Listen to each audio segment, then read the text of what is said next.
Valmiki Ramayana, Aranya Kanda, Book number 3, Sarga 17, Roman numerals, XVII 17, Shurpanaka.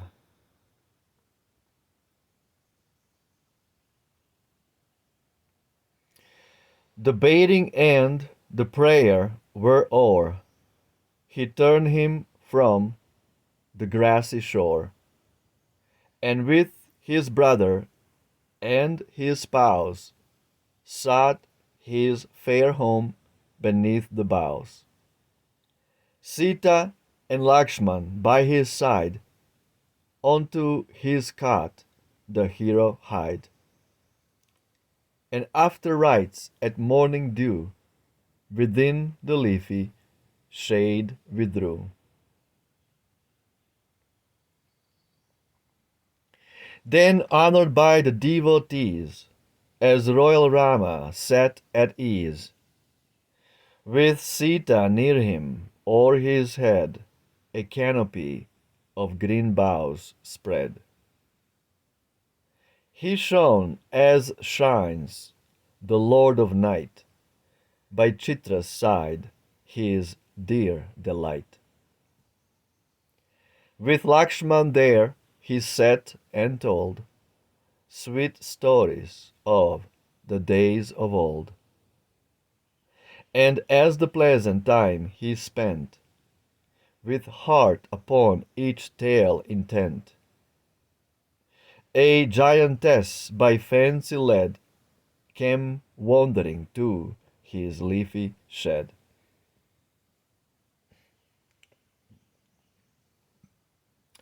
Fierce Shurpanaki, hear of yore,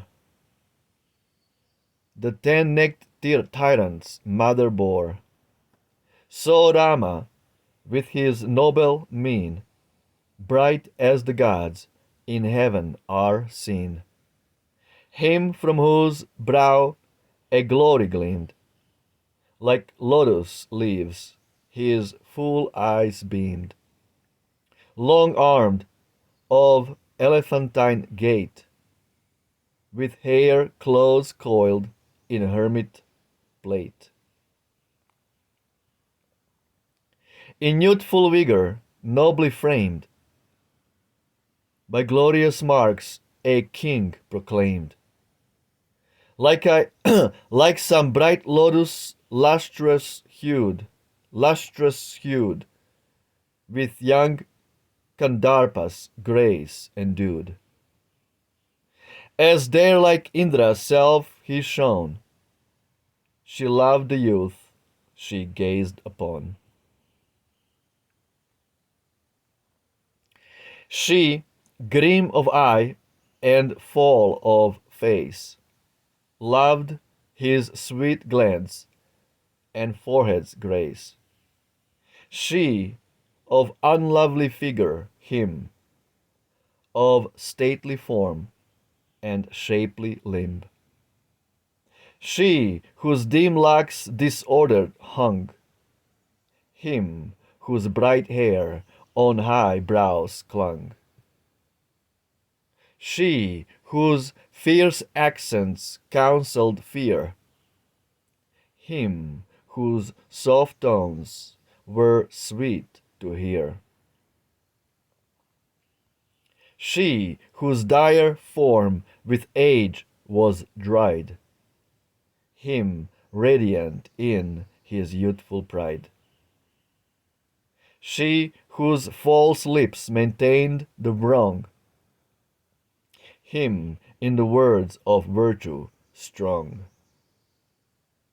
She, cruel-hearted, stained with sin, him just indeed and pure within. She, hideous fiend, a thing to hate, him formed each eye to captivate. Fierce passion in her bosom woke, and thus to Raghu's son she spoke. With matted hair above thy brows, with bow and shaft, and this thy spouse. How hast thou sat in hermit dress, the giant haunted wilderness? What dost thou here? The cause explain. Why art thou come, and what to gain?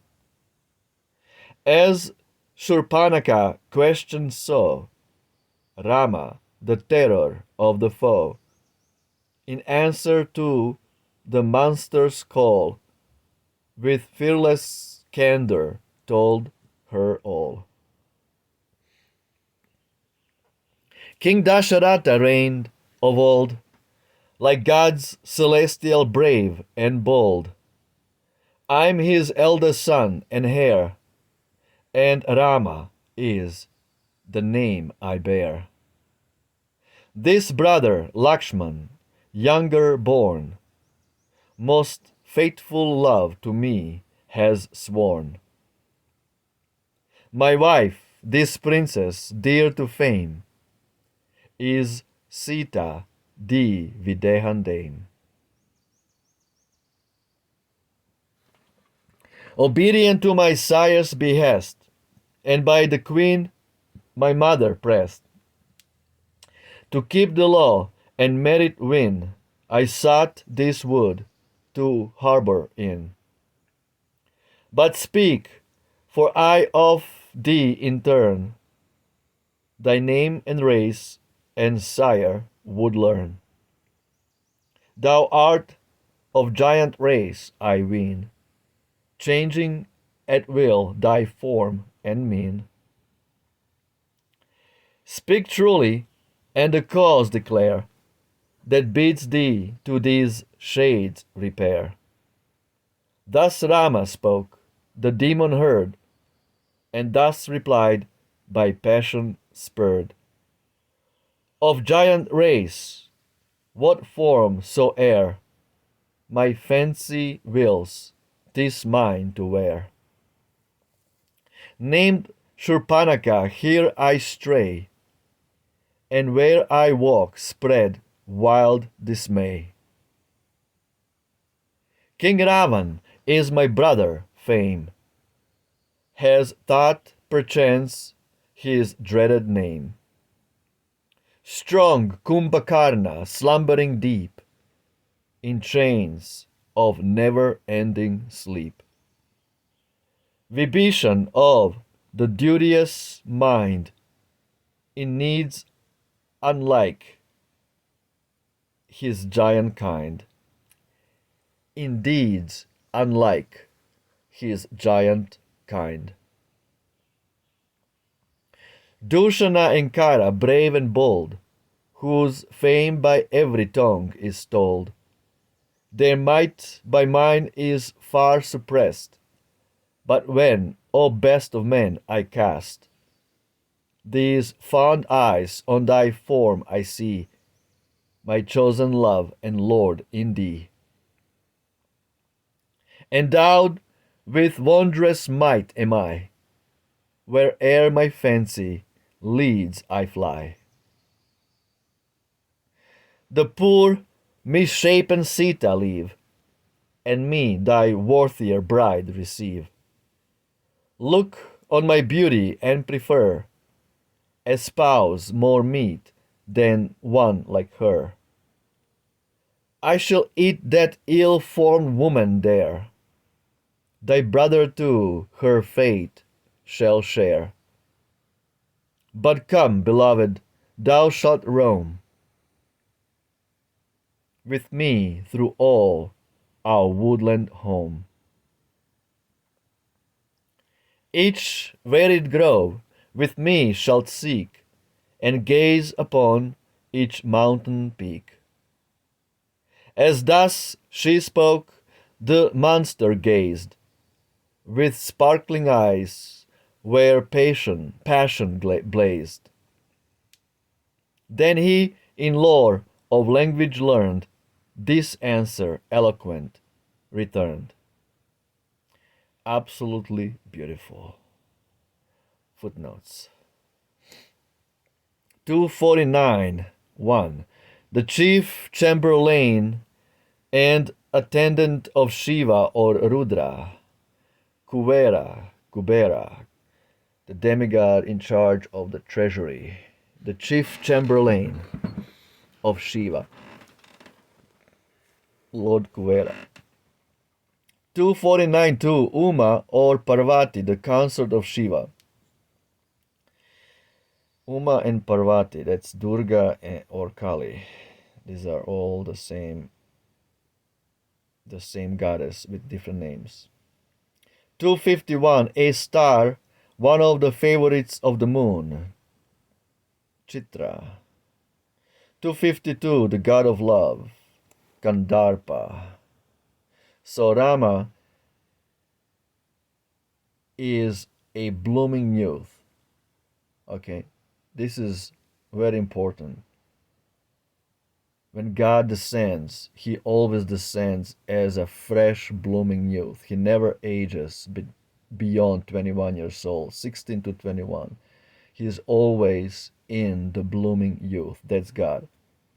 But perverted conception of God is some old dude, wrinkled, most likely a pedophile that Michelangelo painted on a ceiling. Adam and God touching naked young boys around them, naked boys. It's all pedophilia coming from the highest echelons of the church. And this concept of an old guy as God is completely stupid. God is blooming youth. That's God. Whenever he descends, he exhibits the most healthiest, the most strongest, the most beautiful form. All blissful, all perfect, all knowing form, transcendental form that everybody is so captivated with and wants to gaze upon. That's God. That's the beauty of God. So he's compared here as the God of love because God is so beautiful. Rama was so beautiful. He was beautiful emerald color, turquoise, emerald, like beautiful deep green color. So everything about God when he descends is unique. He is blooming youth, expert with so many arts, specifically martial arts, good fighter, strong, capable, strong arms, long arms. These are all qualities, different marks on his body. These are all signs of his divinity. Again, he's not some old, frustrated, single dude in the sky, bored to death, sending plagues to people and diseases because people could not follow so-called book to the letter. So that's why they have to be pair Bible all destroyed because of God's wrath. What kind of God is that God? I mean, some pervert, just like all the Abrahamic fathers. They had wives and concubines. You know, if you have already so many hundreds of wives, why do you need concubines or girlfriends? I mean, it is so insane when you read Bible. All of them are perverts. But here, Ramayana, eternal Rama, eternal Rome. It's just beautiful descriptions of the qualities and beauty of God. And this giantess, Shurpanaka, was trying to compare her awful form with Rama.